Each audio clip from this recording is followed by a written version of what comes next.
Gastro intestine tract বা গাট system, এই গাট সিস্টেমের ভেতরে প্রায় 70% ইমিউনিটি সেল অবস্থান করে।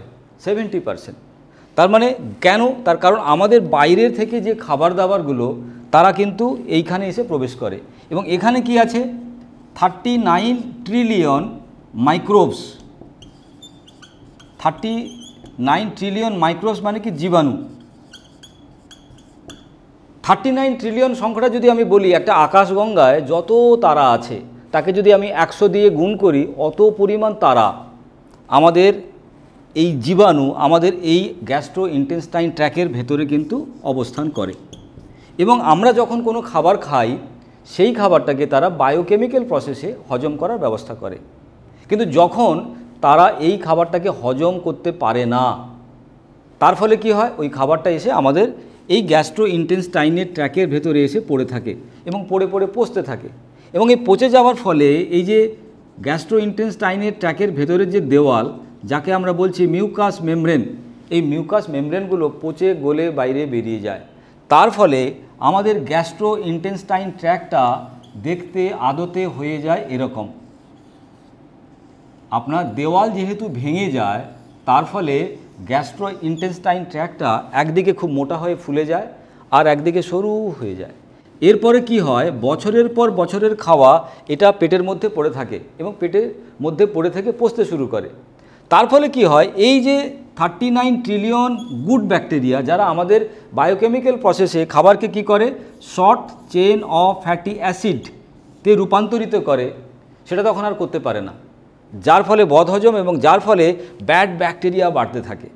এই ব্যাড ব্যাকটেরিয়া তখন কি করে, এই ভাঙা দেওয়ালটাকে ফুটো করে তারা রক্তের সঙ্গে মিশে যায়। কারা? জীবাণুরা। এই জীবাণু যারা কিনা গাট সিস্টেমের ভেতরে ছিল, তারা গাটের দেওয়ালটাকে মাইক্রোস্কোপিক ফুটো করে তারা রক্তের মধ্যে প্রবেশ করে যায়। এই যে ঘটনাটা, এই ঘটনাটাকে বলা হয় লিকি গাট। লিকি গাট, লিকি গাট মানে কি, আপনার অন্ত্র, বৃহদান্ত্র ফুটো হয়ে গেছে। এই লিকি গাট তার মানে জীবাণু ছিল কোথায়, আমার গ্যাস্ট্রো ইন্টেস্টাইন ট্র্যাকের ভেতরে। এখন জীবাণু কোথায় চলে এসেছে, রক্তের ভেতরে। এই যখনই এখানে চলে আসবে, সঙ্গে সঙ্গে আমার রোগ প্রতিরোধ ক্ষমতা কি করবে, ওখানে অ্যাক্টিভ হয়ে যাবে। রোগ প্রতিরোধ ক্ষমতা কি করবে, তাদেরকে বাধা দেওয়ার চেষ্টা করবে। বাধা মানে কি, বিভৎসটা লড়াই হবে। তার কারণ যেখানে যুদ্ধ হবে, লড়াই হবে, সেখানে কি হবে, একটা অসম্ভব রকমের স্ট্রেস, একটা অসম্ভব রকমের উত্তেজনার সৃষ্টি হবে। ইমিউনিটি কি করবে, রক্তের এই জীবাণুকে বাধা দেবে এবং যার ফলে একটা স্ট্রেস তৈরি হবে বা উত্তেজনার সৃষ্টি হবে। তাহলে আমাদের লিকি গাট যখনই শুরু হয়ে যায়, সেখানে একটা defence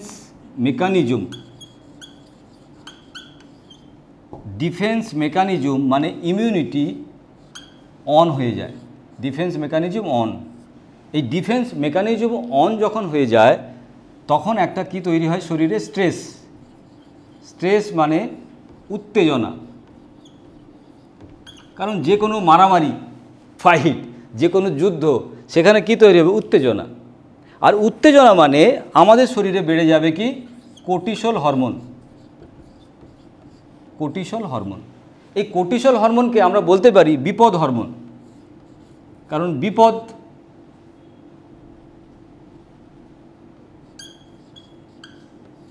cortisol hormone that is বিপদ হরমোন, মানে ডেঞ্জার।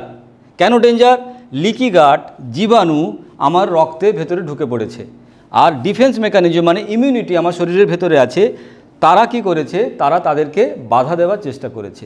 এই বাধা দেওয়ার সময় আমরা কি বলছি, শরীরে একটা স্ট্রেস বা একটা উত্তেজনার সৃষ্টি হচ্ছে। সুতরাং সেই সময় কোর্টিসল হরমোন রিলিজ হলে আর একটা প্রবলেম আমাদের শরীরে হয়, মেলাটোনিন সেই সময় কম রিলিজ হওয়া শুরু হয়ে যায়, যার ফলে আমার ঘুম উড়ে যায়। কেন ঘুম উড়ে যায়, কারণ বাড়িতে একটা বিপদ বা কোথাও একটা সমস্যা, সেই সময় আপনার কী করে ঘুম পাবে, সুতরাং শরীর আপনাকে ঘুমোতে দেবে না, শরীর জাগিয়ে রেখে দেবে। তাহলে সেই কারণে মেলাটোনিন হরমোন কিন্তু কম ক্ষরণ হবে, তার ফলে আপনার ঘুম হবে না। এই যে আমাদের ডিফেন্স মেকানিজম, আমাদের যে প্রতিরক্ষা দপ্তর, তাদের কাছে কিছু অস্ত্র আছে। কি কি অস্ত্র আছে? প্রথম অস্ত্রের নাম হচ্ছে ইনফ্লেমেশন। ইনফ্লেমেশন মানে কি, প্রদাহ। প্রদাহ। তার মানে ডিফেন্স মেকানিজম যদি অন হয়ে যায় তাহলে কিন্তু শরীর প্রদাহ হয়ে যাবে বা ফুলে যাবে। আর কি হবে? সোয়েলিং হবে। সোয়েলিং মানে কি? আপনার শরীরের ওই সব জায়গায় রস জমে যেতে পারে যখন কিনা ডিফেন্স মেকানিজম অন হয়ে যাবে। তার সঙ্গে আর কি হতে পারে? একটা হালকা পেন বা একটা ইচিং মানে যন্ত্রণা আপনার হবে। তার মানে বুঝতে পারছেন, যন্ত্রণা কিন্তু কোনো রোগ নয়, যন্ত্রণা আপনার শরীরের একটা সিগন্যাল। শরীর বলছে লুক অ্যাট মি, আমাকে দেখো। সুতরাং সেই সময় আপনার কিন্তু ওখানে একটা যন্ত্রণা আপনি ফিল করবেন। অ্যান্ড ফোর্থ, এখানে আমরা একটা ফিভার দেখতে পারি কখনো কখনো, দ্যাট ইজ জ্বর। বুঝতে পেরেছেন? এই যে জ্বর হওয়াটা, এটা কিন্তু আমাদের একটা ডিফেন্স মেকানিজমের একটা সিস্টেম, মানে ইমিউনিটির সিস্টেম। ইমিউনিটি যেখানে যেখানে অ্যাক্টিভ হয়ে যাবে সেখানে ইনফ্ল্যামেশন হয়ে যাবে, সোয়েলিং হয়ে যাবে, পেন হতে পারে বা ফিভার হতে পারে। এবারে এই যে ঘটনাটা কখন ঘটবে? যখন আমাদের শরীরের লিকি গাট মানে জীবাণু রক্তে মিশে যাবে। আর এই লিকি গাটটাই হচ্ছে আসল কারণ আমাদের সমস্ত রোগের জন্য। তার মানে দেখুন, যখনই লিকি গাট, স্ট্রেস শরীরে তৈরি হয়ে গেল। স্ট্রেস মানে কর্টিসল হরমোন রিলিজ হওয়া শুরু হয়ে গেল। কর্টিসল হরমোন রিলিজ হলে কি কি ক্ষতি হয় আমরা আগের ভিডিওতে দেখেছি। যারা এই ভিডিওটা দেখছেন, যদি আপনি দেখতে চান কর্টিসল হরমোনের জন্য আমাদের যে ব্লাড প্রেশার, আমাদের যে থাইরয়েড প্রবলেম, আমাদের যে কিডনির প্রবলেম, আমাদের যে ব্লাড ভেসেলের প্রবলেম কেন হয়, ওখান থেকে আপনি জানতে পারবেন। আমাদের ঘুম কেন হয় না সেটাও কিন্তু আমরা জানতে পারবো আগের ভিডিও থেকে। আর এর সঙ্গে সঙ্গে ডিফেন্স মেকানিজমের যে 4টে অস্ত্র বা উইপেন্স, সেটা কি? ইনফ্ল্যামেশন, সোয়েলিং, পেন আর ফিভার। এবার ভাবুন, আপনার শরীরে ইনফ্ল্যামেশন হয়েছে। ইনফ্ল্যামেশন মানে ফুলে গেছে, সেইখান থেকে রক্ত চলাচল করতে পারবে না, রক্ত বাধা সৃষ্টি হবে, নার্ভাস সিস্টেমের প্রবলেম হবে। আপনার শরীরের সমস্ত অর্গানের ভেতরে যে একটা স্পেস থাকে, সেই স্পেসগুলোতে যদি সোয়েলিং হয়ে যায়, তাহলে বুঝতে পারছেন আপনার শরীরে মাল্টিপল অর্গান তারা কাজ করতে পারবে না। তাহলে যখন কিনা আমার শরীরে লিকি গাট, তখনই কিন্তু এই ধরনের সমস্যা। চলুন আরেকটু ছবি এঁকে বিশদভাবে বুঝে নিই।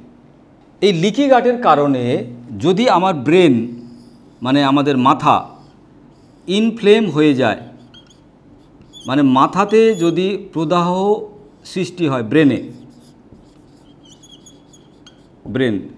এই ব্রেনে যদি ইনফ্লেমেশন সৃষ্টি হয়, তাহলে আমরা অ্যালজাইমার মানে পাগল হয়ে যাব।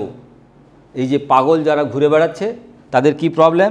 লিকি গাট, ইনফ্লেমেশন ব্রেন, সেই জন্য তাদের কি হয়েছে? অ্যালজাইমার।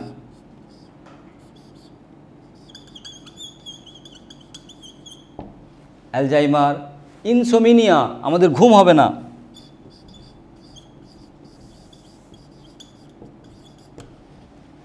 তার মানে লিকি গাটের জন্য ঘুম হচ্ছে না। আর আমরা কি করছি? নার্ভাস খুঁজে যাচ্ছি, আমরা তাকে ইনজেকশন দিচ্ছি, আমরা তাকে ওষুধ খাওয়ানোর চেষ্টা করছি, ঘুম পাড়ানোর মেডিসিন দিয়ে রেখেছি। তাতে কি তার প্রবলেমটা সলভ হবে? কারণ তার প্রবলেমের কারণ কি? লিকি গাট। সেকেন্ড যে অর্গানটা যেটা সবথেকে বেশি ক্ষতিগ্রস্ত হয়, সেটা হচ্ছে আমাদের কোলন। কোলন যখন কিনা ইনফ্লেম, তখন কি হবে? আপনি একটা কনস্টিপেশন ফিল করবেন। কনস্টিপেশন মানে পেট পরিষ্কার হবে না। তাহলে যাদের কনস্টিপেশন, তারা হয়তো ওই অনেক কিছু জিনিস গুলে খায়, ওষুধ খান। সে ওষুধ খেলে একদিন আপনার পেট পরিষ্কার হয়ে গেল, কিন্তু তারপরে আবার আপনার রাস্তা সরু। তার কারণ ইনফ্লেমেশনের কারণ। সুতরাং কনস্টিপেশনের প্রবলেম সে কারণে, লিকি গাটের কারণ। তার সঙ্গে আপনার গ্যাসের প্রবলেম, অ্যাসিডিটির প্রবলেম, মানে বদ হজম হলেই তো অ্যাসিডিটি হয়ে যাবে, গ্যাস হয়ে যাবে। এবার আমরা প্রত্যেকটা লোক যারা আজকের এই ভিডিওটা দেখছেন, ভাবুন তো তারা প্রত্যেকের গ্যাসের মেডিসিন খাচ্ছি, অ্যাসিডিটির মেডিসিন খাচ্ছি, কিন্তু আসল কারণটা কি? লিকি গাট। এরপরে আমাদের সবথেকে যে অর্গানটা ক্ষতিগ্রস্ত হয় তার নাম হচ্ছে লিভার। এই ইনফ্ল্যামেশনের কারণে আমাদের লিভার কি হয়? ধীরে ধীরে ফ্যাটি লিভার হয়ে যায়। ফ্যাটি লিভার হলে কি হবে? আমাদের জন্ডিস হয়ে যেতে পারে, কারো লিভার সিরোসিস, কখনো কখনো অ্যালকোহল খেলে কারোর লিভার সিরোসিস হয়, ফ্যাটি লিভার অফ অ্যালকোহল। আবার কারোর অ্যালকোহল খায় না হয়তো, তা সত্ত্বেও তার ফ্যাটি লিভার। তার কারণ, আসল কারণ কিন্তু লিকি গাট। এবার আমরা যত লিভারের ট্রিটমেন্ট করি, লিভারে যত মেডিসিন খাই, তারপরেও লিভার কিন্তু সারতে চায় না, তখন লিভার ট্রান্সপ্ল্যান্ট করতে হয়। তার মানে বুঝতে পারছেন কত বড় একটা ভুল আমরা করি, কিন্তু ছোট্ট একটা প্রবলেমকে ঠিক করতে পারলেই কিন্তু আমাদের লিভার ঠিক হয়ে যেতে পারত। এর সঙ্গে আমাদের যে হার্ট, লিকি গাটের জন্য আমাদের যে হার্ট, সেই হার্ট সে কী হয়, সেও কিন্তু প্রচণ্ডভাবে ক্ষতিগ্রস্ত হয়। কেন ক্ষতিগ্রস্ত হয়? তার কারণ যখনই কিনা আমাদের শরীরে স্ট্রেস বেড়ে যায়, কর্টিসল হরমোন রিলিজ হয়, তখন আমাদের শরীরের মধ্যে ব্লাড প্রেশার বেড়ে যায়। তার মানে ব্লাড প্রেশারের রুগী যারা ওষুধ খান, তারা যদি কালকে না খান কী হবে? ব্লাড প্রেশার আবার বেড়ে যাবে। কেন? কারণ ব্লাড প্রেশার যে কারণে, সেই কারণে কিন্তু ওষুধ খাওয়া হচ্ছে না, শুধু তাকে কন্ট্রোল করে রাখা হয়েছে। হার্টের পরে আমাদের যে অর্গান কিডনি, সে কিন্তু খুব বেশি ক্ষতিগ্রস্ত হয় লিকি গাটের জন্য। তার কারণ কি? স্ট্রেস তৈরি হলে আমাদের এই অ্যাড্রিনাল গ্ল্যান্ড কী করে? কর্টিসল হরমোন রিলিজ করে। এই কর্টিসল হরমোন রিলিজ হলেই শরীরে বাড়তে থাকে পটাশিয়াম, তার সঙ্গে কি সোডিয়াম, এবং তার সঙ্গে ক্রিয়েটিনাইন।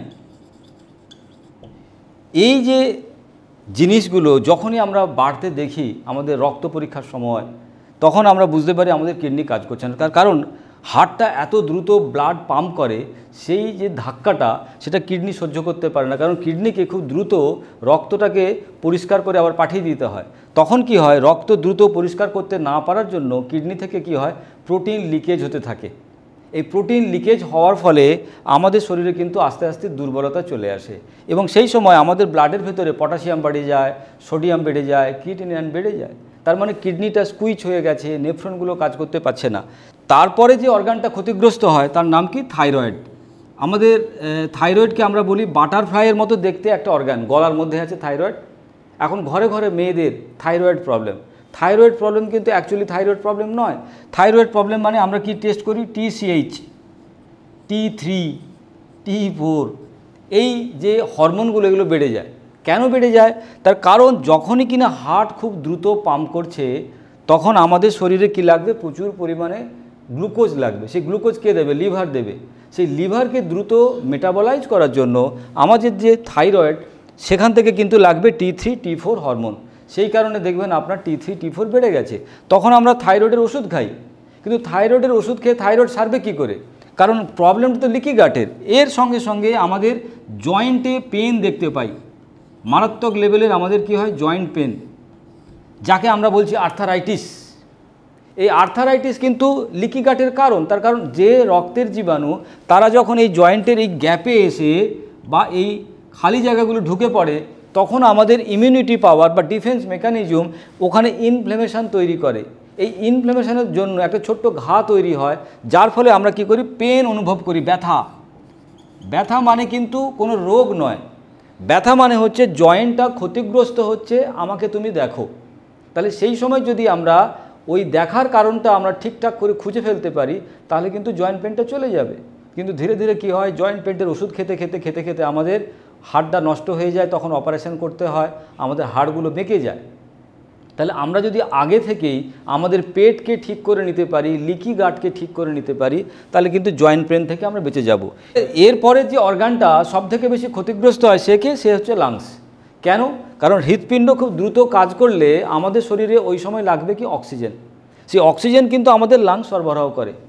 এই লাংস তখন ঠিক মতো করে কাজ করতে পারে না, তার কারণ লিকি গাটের জন্য এখানেও কিন্তু ইনফ্লেমেশন হয়ে যায়, যার ফলে ব্রঙ্কাইটিস, বিভিন্ন রকম ধরনের আমরা lungs related problem, calf and cold, এই ধরনের ভাইরাস আমাদের লাংসে কিন্তু তখন অ্যাক্টিভ হয়ে যায়। তার কারণ সেখানে ইনফ্লেমেশন হওয়ার ফলে ওয়াটার ডিপোজিশন হতে থাকে। প্রচুর মানুষের হতে দেখি আমরা ওয়াটার ডিপোজিশন, তখন তারা ইনহেলার নেয়, কিন্তু ইনহেলার নিয়ে লাংসকে কতদিন আপনি ঠিক করে রাখবেন যদি আপনি লিকি গাটকে না সারান? এরপরে যে সমস্যাটা আমরা দেখতে পাই সেটা হচ্ছে আমাদের হরমোন রিলেটেড। কারণ হরমোনের যে গ্ল্যান্ডগুলো আছে, সেই গ্ল্যান্ডের ভেতরে যখনই কিনা এই লিকি গাটের যে জীবাণু, তারা যখন প্রবেশ করে যায়, তখন ইমিউনিটি পাওয়ার কি করে বা রোগ প্রতিরোধ ক্ষমতা কি করে? একটা ইনফ্লেমেশন বা সোয়েলিং একটা পরিস্থিতি তৈরি করে, যার ফলে সেখান থেকে হরমোনগুলো ঠিকমতো রিলিজ হতে পারে না। তার ফলে আমাদের বডিতে কিন্তু একটা ইমব্যালেন্স অবস্থা আমরা দেখতে পাই। সাপোজ ধরুন বিটা সেল থেকে ইনসুলিন হরমোন রিলিজ হয়, এবার বিটা সেল যদি কাজ না করে, সেখানে যদি ইনফ্লেমেশন হয়ে যায়, তাহলে আমরা ধীরে ধীরে কী হবে, ডায়াবেটিক হয়ে যাব। এবার ডায়াবেটিকের জন্য আমরা কী করি, বিভিন্ন রকম ওষুধ খাই। ডায়াবেটিকের জন্য আমরা বলি কার্বোহাইড্রেট কম করে দিতে হবে, চিনি খাওয়া বন্ধ করতে হবে, মিষ্টি ফল খাওয়া বন্ধ করে দিতে হবে। কিন্তু আসল সমস্যাটার সমাধান কিন্তু এভাবে ডায়াবেটিককে সারানো যাবে না। ডায়াবেটিককে যদি পাকাপাকিভাবে সারাতে হয়, তাহলে কিন্তু আমাদের ট্রিটমেন্টটা কোথায় করতে হবে, লিকি গাটের। তাহলে এতগুলো অর্গান তারা কিন্তু ক্ষতিগ্রস্ত হয়ে যায় শুধুমাত্র লিকি গাটের জন্য। তার মানে লিকি গাট এতগুলো রোগের জন্য দায়ী। এতদিন আমরা কিন্তু যখনই কোনো রোগ হয়েছে, সে হার্টের হোক, কিডনির হোক, কিংবা থাইরয়েড হোক, জয়েন্টের হোক, লাংসের হোক, তখন কিন্তু আমরা আলাদা আলাদা ওষুধ খাচ্ছি, আলাদা আলাদা ট্রিটমেন্ট করছি। এবং আমাদের যে মেডিকেল সায়েন্স, তারাও কিন্তু এভাবে আলাদা আলাদা ওষুধ আমাদেরকে প্রোভাইড করে। কিন্তু যদি আমরা সত্যিকারের সুস্থ হতে চাই, সমস্ত রোগ থেকে মুক্ত থাকতে চাই, তাহলে আমাদেরকে কিন্তু লিকি গাটকে ঠিক করে ফেলতে হবে।